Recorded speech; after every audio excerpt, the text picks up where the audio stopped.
এই বাবু বাবু, এই যে আকাশ এরকম কালো করে এসেছে চারিদিকে, তো তুই ছাতা না মাথায় দিয়ে এই কচু গাছটা মাথায় দাঁড়িয়ে আছিস। এই কচু গাছটাতে কি তোর বৃষ্টি আটকাবে? কিভাবে গাছে উঠে গেল তোর ছাতাটা? ঝড় এসেছিল, ঝড়েতে। আর ওই জন্য তুমি ছাতা না মাথায় দিয়ে কচু পাতাটা মাথায় দিয়ে আছো? কচু পাতাতে বৃষ্টিটা আটকাবে তোমার? তুমি তুমি ছাতাটায় হাত পাচ্ছ না, আমি তোমার ছাতাটা পেরে দেবো। দাঁড়াও, আমি তোমার ছাতাটা পেরে দিই। এই যে গাছে উঠে গেছে, কি কাণ্ড! এই ঝড়েতে গাছে উঠে গেছিল।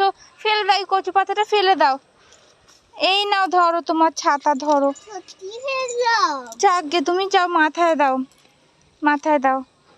দিয়ে তুমি আস্তে আস্তে যাও, বাড়ি চলে যাও, ঠিক আছে? খুব জোরে ঝড় উঠতে চলেছে, বুঝেছো তো? আমিও ঘরে চলে যাচ্ছি, ঠিক আছে?